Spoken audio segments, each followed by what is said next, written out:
Dubai में भयानक तूफान आने से पहले अल्लाह का ऐसा कौन सा मौजज़ा रूनुमा हुआ जिसे देखकर आप दंग रह जाएंगे। दोस्तों, गुज़िश्ता रोज दुबई में बारिश के आने वाले तूफान ने जो तबाही मचाई वो हमारी आंखों के सामने है। लेकिन इस अजाब जैसे तूफान के आने से पहले आसमान में कुदरत की ऐसी कौन सी निशानी नजर आई जिसे एक कैमरे में कैद कर लिया गया। एक वीडियो सामने आई है जो सोशल मीडिया पर वायरल है, जिसे बहुत तेजी से शेयर किया जा रहा है। ये कैमरा एक बहुत ऊंची बिल्डिंग पर लगा हुआ था और इस कैमरे की आंख में जो अजाब आने से पहले का मंजर रिकॉर्ड हुआ वो आपके होश उड़ा कर रख देगा। अब इस वीडियो को लाइक करें या न करें, लेकिन इसको एंड तक जरूर देखिए। दोस्तों, इस वीडियो में देखा जा सकता है कि दुबई की फिजा एकदम साफ थी। आसमान पे कोई बादल नहीं थे, किसी भी बारिश का कोई इम्कान नहीं था। लेकिन अचानक देखते ही देखते आसमान में बादल आना शुरू हुए जो सब्ज रंग के थे, जिसने दुबई के पूरे आसमान को कवर कर लिया। इन सब्ज बादलों के आने ही की देर थी कि खौफनाक बारिश का आगाज हो गया और पूरा दुबई समंदर की शक्ल इख्तियार कर गया। आपने भी दोस्तों ये तबाही के मंजर सोशल मीडिया पर जरूर देखे होंगे। इन तूफानी बारिशों को लेकर लोगों के मुख्तलिफ तज्जिए भी सामने आए हैं। किसी ने इसको फिलिस्तीन के मरते हुए लोगों और बच्चों की बद्दुआ कहा कि इसराइल का साथ देने पर दुबई में अल्लाह का अजाब नाजिल हुआ, तो किसी ने कुदरत से छेड़छाड़ करने यानी जबरदस्ती बादलों से बारिश करवाने का अंजाम कहा।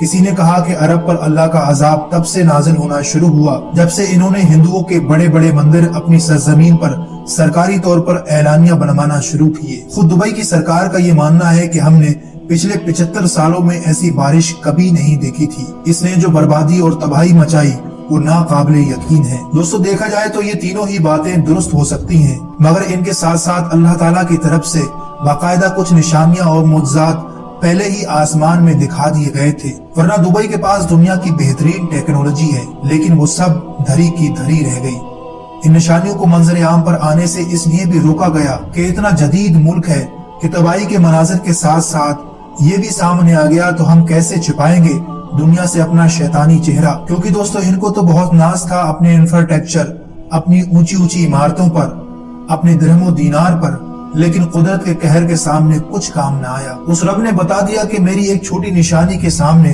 तुम्हारी हैसियत कुछ भी नहीं। और दोस्तों, दुबई वो वाहिद मुल्क है जिसने खुले तौर पर इसराइल को सपोर्ट किया है और हत्ता कि दुबई की इसराइल के साथ खुफिया मीटिंग भी होती रही है। जब गाजा में मासूम बच्चे, बूढ़े जवान शहीद हो रहे थे तो दुबई के अंदर इतनी हिम्मत नहीं थी कि वो इसकी मजम्मत भी कर सके। वहीं दूसरी तरफ दुबई अपनी इकोनॉमी बढ़ाने के लिए रियाज में बाकायदा मंदिर बनवा रहा है। अब आप ही सोचिए कि अल्लाह का अजाब इन पर क्यों ना नाजिल हो। सऊदी अरब में शराब खाने खोले जा रहे हैं, अय्याशियों के अड्डे बनाए जा रहे हैं, डीजे, नाच गाना, क्या कुछ नहीं हो रहा। इन अरबों को अल्लाह ने हर चीज से नवाजा था, लेकिन जब वक्त आया उम्मत के साथ खड़ा होने का, मजलूम मुसलमानों का साथ देने का, तो कोई आगे नहीं आया। किसी में इतनी हिम्मत नहीं कि हम इसराइल के सामान को बैन कर दें, वहाँ तेल ना जाने दिया जाए। अबू दाऊद की एक हदीस में हजरत साबान रज़ी अल्लाह तआला अन्हु कहते हैं कि रसूलुल्लाह सल्लल्लाहु अलैहि वसल्लम ने फरमाया, करीब है कि दीगर कौमें तुम पर ऐसे ही टूट पड़े जैसे खाने वाले प्यालों पर टूट पड़ते हैं। तो एक कहने वाले ने कहा कि या रसूलुल्लाह सल्लल्लाहु अलैहि वसल्लम, हम उस वक्त तादाद में कम होंगे? आप सल्लल्लाहु अलैहि वसल्लम ने फरमाया, नहीं, बल्कि तुम उस वक्त बहुत होगे, लेकिन तुम सैलाब के झाग के मानिंद होगे। अल्लाह ताला तुम्हारे दुश्मन के सीनों से तुम्हारा खौफ निकाल देगा और तुम्हारे दिलों में वहन डाल देगा। तो एक कहने वाले ने कहा, अल्लाह के रसूल, वहन क्या चीज है? आप सल्लल्लाहु अलैहि वसल्लम ने फरमाया, ये दुनिया की मोहब्बत और मौत का डर है। अल्लाहु अकबर। आज ये मंजर दोस्तों हमारी आंखों के सामने है। बाकी आप अपनी कीमती राय इस वीडियो के बारे में कमेंट बॉक्स में जरूर दें। वीडियो अच्छी लगी तो इसे लाइक और अपने दोस्तों को जरूर शेयर करें।